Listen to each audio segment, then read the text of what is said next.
Set in a post-apocalyptic world, a woman named Juliet drives through a massive wasteland looking for food and supplies. When she comes across an abandoned convoy of vehicles, she grabs her revolver and steps outside to look for resources. However, the trucks have nothing important, so she leaves. After driving for a while, she happens upon a gas station and decides to step inside to look for food. With her gun at the ready, she carefully assesses her surroundings and enters the empty building. After rummaging through the empty shop, she finds nothing but salt and some gum. Since there is no one around, Juliet lets her guard down and collapses in a chair, but a strange noise from the first floor catches her attention.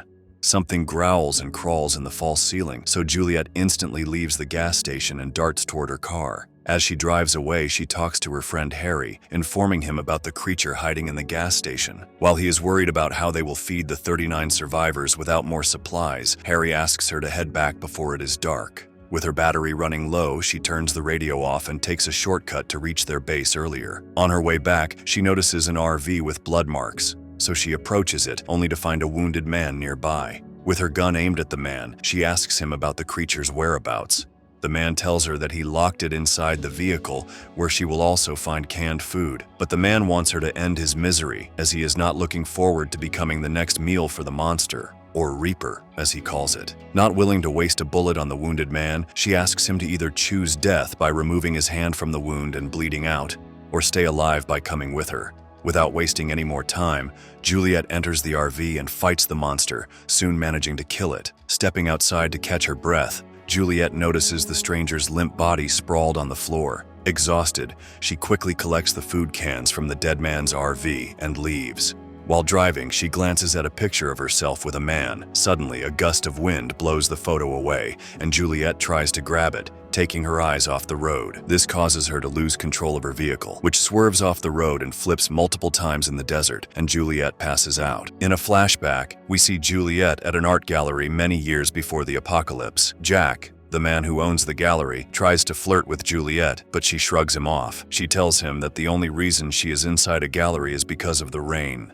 Nevertheless, Jack asks her to look around at the art pieces and open her eyes. The scene cuts to the present, where the unconscious Juliet opens her eyes and lets out a painful cry when she realizes that her leg is broken. She looks around and finds her gun a few feet away from her. Since it's already late and the Reapers hunt in the dark, Juliet fumbles for the radio, but is unable to call for help since its battery has died out. Since her leg is stuck, she looks around and assembles a makeshift pole to retrieve the gun. Unfortunately, the rods separate, leaving Juliet furious and unprotected without her weapon. In yet another flashback, Jack and Juliet leave the gallery and joke around until they reach his apartment. Juliet is stunned at how beautiful his place is, and they get talking. After a few drinks, Jack asks for her name, but Juliet decides to leave instead. Jack runs after her, and after some coaxing, she finally tells him her name before the elevator door closes. Time goes by, and Jack runs into Juliet with another man at a bar. He follows them from a safe distance as they leave, until he notices Juliet secretly handing over something to the guy in exchange for money. The guy tries to kiss her, but Juliet refuses and walks away. Following her, Jack realizes that Juliet is a dealer who owes money to another dealer to buy back her apartment. Once they enter her home, Jack looks around and realizes her poor condition. He tries to talk her into accepting some help from him, but it upsets Juliet, who asks him to leave. Jack is remorseful that he followed her, but Juliet throws a fit and injects herself with something. This makes Jack think that Juliet is an addict as well, and he leaves, not knowing that she was only putting up a ruse to get rid of him. Back to the present, Juliet gathers all her might to free her leg, which is stuck in the steering wheel.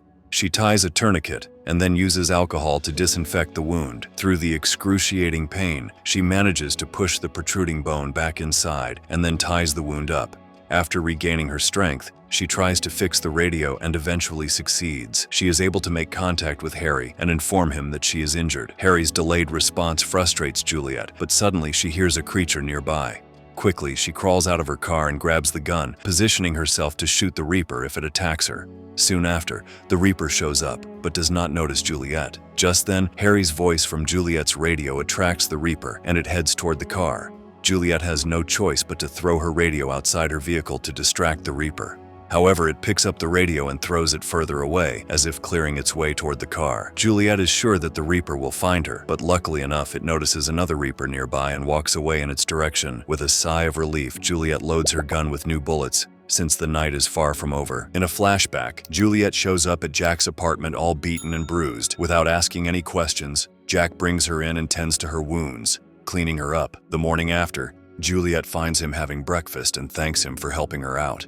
Jack takes the moment to open up to her about his struggles when he first came to the US after his parents died. Moments later, Juliet asks if she can step outside to get some fresh air, but Jake sees through her, knowing that she is looking for her fix. This makes Juliet angry, and she decides to leave, but somehow she can't find the elevator. Jack tells her that he has made arrangements to stay with her until she is clean. Juliet gets mad and starts smashing things, but Jack remains unfazed and hugs her tightly. Juliet protests, but after a while she calms down, and Jack kisses her. Back to the present. Juliet grabs a few glow sticks and throws them around to check if any Reapers are nearby. When there is no movement, Juliet carefully walks toward her radio that she threw out earlier.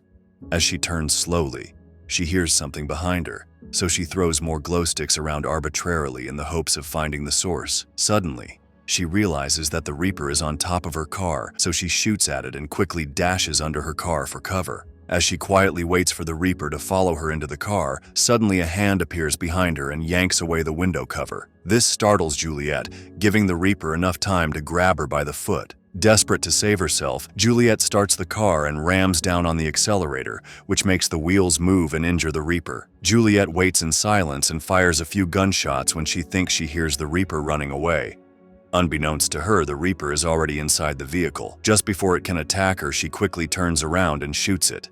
The Reaper runs away, and Juliet tries to fix her radio, but her hands won't stop shaking. In another flashback, Jack and Juliet look happily at the new house they are moving in. Juliet is unsure about this life, but Jack promises that he will help her through every phase. He even decides which room would be the nursery for their child. While Juliet fears whether she'd be a good mother, Jack insists that they won't know without trying. A few days later, Jack is over the moon when he finds out Juliet is pregnant. However, Juliet gives birth to a stillborn baby, and the two return home empty-handed and heartbroken. Back to the present, Juliet finally manages to fix her radio and establishes contact with Harry, informing him about her location and injury. However, the two are unable to hear each other because of the distortion, and the only thing Juliet could understand is the locator beacon. Putting the radio away, Juliet brings out the beacon and reads the manual carefully. She manages to make it work, but suddenly, a Reaper shows up outside her car. She quickly barricades the windows except one, which has the missing window cover. The creature tries to get in, but Juliet uses all her might to push the cover against its hands. Eventually, it leaves when its fingers get hurt, and Juliet quickly secures that window with a rod. She takes out her gun, ready to shoot if the Reaper finds a way in, as it keeps hitting the vehicle from different directions. Just then, Harry calls her, and she tells him about the attack. Harry asks her to use her flashlight, as the Reapers hate light. Unfortunately, Juliet's flashlight is broken, but she reminds herself that Harry and his team are on their way to rescue her. Meanwhile, the Reaper just won't stop trying to get Juliet, and it breaks the car's windscreen. A horrified Juliet remembers how they hate light, and so she turns on her car's headlights. This scares the Reaper away, giving Juliet time to catch her breath. She instantly calls Harry to ask when they'd arrive, but Harry apologizes, since they won't be able to rescue her until sunrise. In another flashback, Jack and Juliet are fighting in his car. Jack hates how Juliet keeps running away and scolds her. She asks him to confess that he holds her drug addiction responsible for causing their baby's death. Jack brushes off the topic, but Julia pushes his buttons, and he finally gives in. He breaks up with her and goes on to take the subway, while Juliet yells that she does not need him. A few moments later, Juliet is at a bar when she learns about an attack in the subway that killed more than 30 people. She finally picks up her buzzing phone, and to her horror, Jack had been hurt. Back to the present, Juliet hears a car honk nearby and responds by honking back to gain the driver's attention. The driver steps out and promises to help her, but when he comes near, Juliet realizes that he is a cannibal. He attacks Juliet and tries to kill her, but the commotion causes the Reaper to return and attack the cannibal. Juliet watches in horror as the Reaper crushes the cannibal's skull and kills him, while the other cannibals drive away. The Reaper eats to its fill, while Juliet assesses the number of bullets she has left. With not much fight left in her, she places the gun under her chin. but in a flashback she sees herself rushing to the hospital where Jack was being treated for his injuries. The smoke burned his larynx and he was unable to talk, but he used a marker on a whiteboard to tell Juliet that he loved her, asking her never to give up. This thought helps Juliet put the gun away. Desperate to survive, Juliet brings out a flare and 2 fuel containers and douses one with gasoline. She uses the flare to lure the Reaper, and once it gets close enough to the doused can, Juliet shoots it, but the Reaper runs away. Juliet looks around, but before she can do anything, the Reaper grabs her from behind and she loses her gun in the process. She tries to crawl back into the car, but the Reaper grabs her foot, hurting her wounded leg more until it finally yanks her out in the open. Juliet quickly grabs her gun and shoots the Reaper twice,